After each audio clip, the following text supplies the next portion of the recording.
Today I have the theme from Paladin playing in my mind. Have gun will travel reads the card of a man, a knight without armour in a savage land. They're such powerful lyrics, aren't they? I love the image of the man alone without armour in a savage land. The word Paladin has a meaning for me too. It was the character class I played when I played AD&D with my friends as a teenager, living in Zimbabwe back in the mid-80s. Lawful good was the Paladin's alignment. You could argue that's equivalent to obedient and boring, which says something about me, I suppose. Playing a fantasy game and I choose to be the most rigid, upstanding moral guardian of the truth.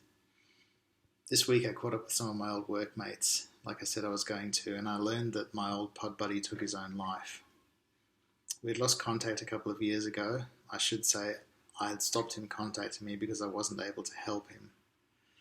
We both started working on the same day. The role was in the credit department of a very large insurance company. The same as the first job I had when I was 22, out of uni and first living in Melbourne, just working for a different, bigger insurance company.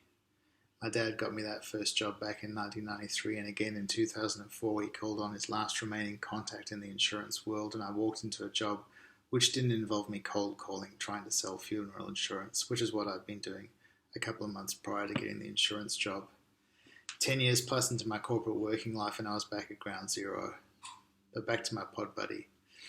We bonded out of a shared frustration with our lives, how things had turned out. I remember he had passionate opinions about particular things, like he thought the new style license plates were disgusting. That was the word he used. He thought Nickelback was a good band and the Beatles were overrated, he said. So we talked all day while we were receiving, doing our work, which was just data entry. We talked a lot.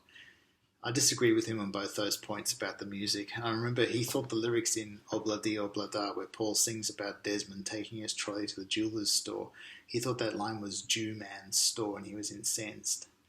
One day he brought me in a copy of the John Lennon biography, which he had seen at a second-hand bookshop on his way home. So he was a very generous, caring person, but he couldn't look after himself. He was lonely and I could never help him change that victim perspective. It clouded everything for him.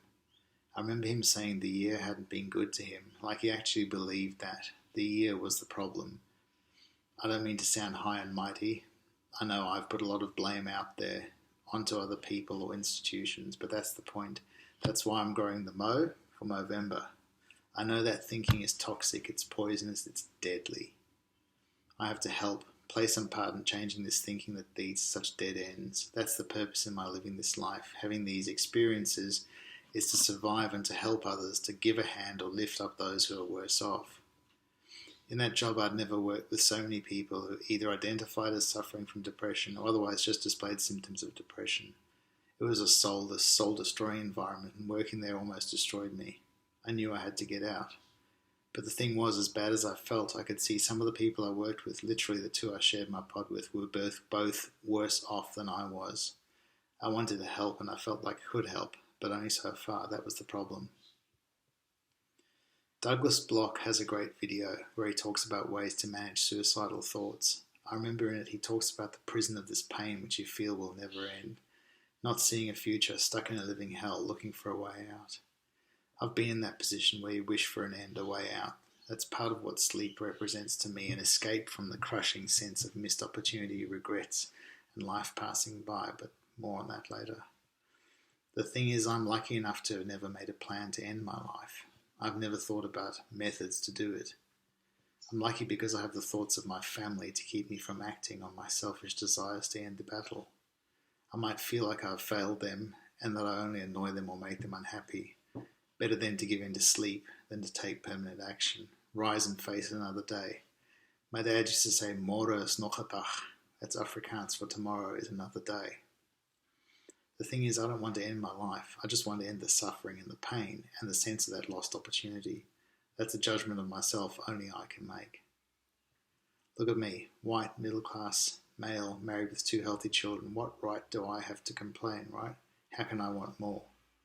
Well, I actually still hold out hope for something better, some way down the track. That's what keeps me going. That's what motivates me to do this, to express something and share it in the hope that maybe I can help someone else. Someone who is in a worse position than I am. Douglas Block talks about that, how people left behind never get over losing someone to suicide. Douglas Block and Eric Maisel are two of the people who have really had the biggest impact on my experience living with depression. If you don't already know them yourself, I encourage you to explore their work, read their books. Both of these men have lived longer than I have, so I hope that I still have time to make a difference to help others. That's what I want to do, I keep saying it. As much as anything, that repetition of what I want to do is better than repeating negative affirmations. That mention of regrets before, I don't actually want to expand on that because focusing on it is only increasing the negativity. Douglas Block also talks about impermanence and passing through things, transition. He talks about feeling suicidal at age 47 and how glad he is he didn't choose to end his life, as things have improved for him in the 16 years since then. Procrastination is possibly a feeling that depressed people can understand well. I know I can be a procrastinator, but right here, doing this is proof of what I can do when I avoid putting off and taking action. For better or worse, here I am expressing my truth. That's all I want to do. If anyone can get any benefit from it, then that's a huge bonus. That's the icing on the cake. But expressing the truth, living my truth, being authentic, that's my lifelong desire. I think it's also Douglas who talks about one idea to hold on to when you're feeling suicidal at the end of hope. He says, can it wait until tomorrow? Maybe that sounds glib, but I thought it was a useful idea. I keep it in mind. Can you put it off until tomorrow? Killing yourself, that is. I walked home after catching up with my old colleagues, and as I walked, it was grey and raining. The streets were empty and quiet, and I just had a few minutes turning over what I could have done, if anything, to help him. I felt guilty. I had chosen to stop responding to his messages. I knew I could only do so much. That's the problem when you're so far gone, when you're cut off from friends and family on your own. So this week I've been turning over ideas, thinking of things, ways I can make this difference, make real these ideas, create something greater than me and put it out there in the world to help others, while avoiding affiliate marketing and multi-level marketing scams and not wanting to sell anything or product. If anything, I'd like to provide healing and hope, some kind of service to the community. I discovered Noah Elcreef this week, and the link will be in the description below. I was just blown away by his videos. The way he demonstrates mindfulness and being in the present is inspirational.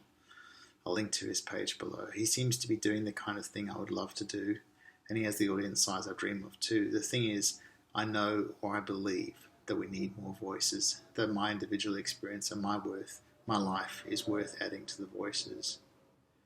There's something about how my life was changed at 20 when I had my car accident and sustained a brain injury.